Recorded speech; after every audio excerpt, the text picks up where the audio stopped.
Mercedes-Benz and safety.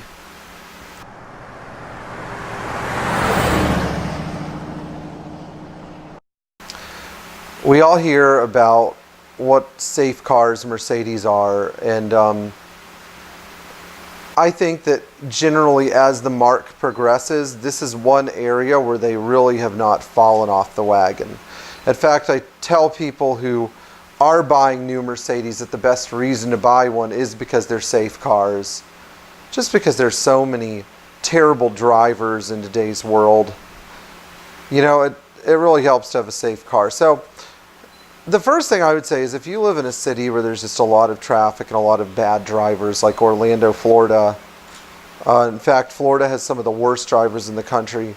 I would be very prudent about how and where I used my car, and I would also be extremely vigilant about checking my rearview mirror for things like speeding trucks coming into my rearview mirror that didn't have time to stop.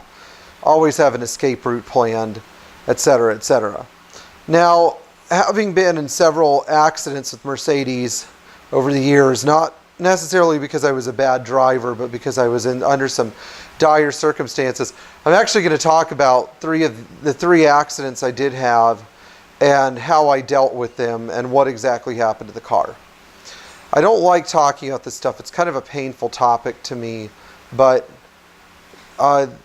just so everybody knows how safe older Mercedes can be, I'm happy to share.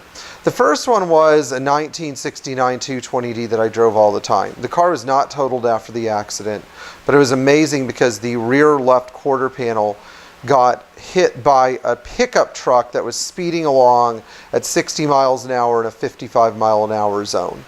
I spun.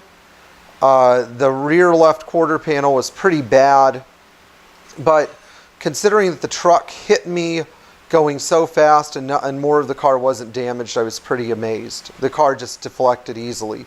I had pulled into a blind intersection where there was some construction work and I couldn't see the truck coming.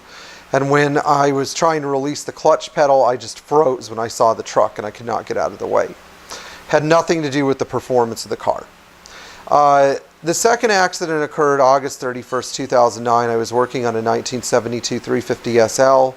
The guy who owned this car really did not like it, even though it was his dad's car. I liked the car. I had just finished putting a floor pan in it on the right side when I was cut off by a semi-tractor trailer, hit the brakes, had a braking issue with my front right caliper, which I had been trying to repair. Hint, hint, don't try to rebuild your own calipers. And I went into a spin at 55 miles an hour. I took out a fence. I hit a large palm tree with the front right quadrant of the car. And my speed at the time of impact was about 45 to 50 miles an hour. It was at night, it was wet, and it was raining. I had a seatbelt scar and some back problems, but I got out of the car and I walked away. Accident number 3 was when I was a child. We were driving a 220D again. My father hit some black ice. The car went into a spin. He was actually able to maneuver the car even while it was spinning to some degree, and it bounced off of the barriers of the West Freeway in Fort Worth, Texas.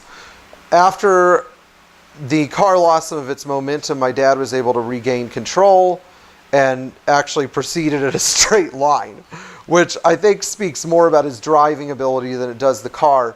But one thing that people forget about Mercedes is that they bounce. In the next video, I'm going to talk about why purchasing any Mercedes, and maybe not just a classic, is a good idea.